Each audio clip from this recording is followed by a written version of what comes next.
తీరదా కంటి తడియారదా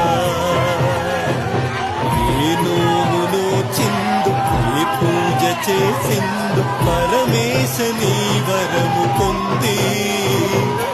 మురిసింది ఈ కన్న తల్లి తన శ్వాసతో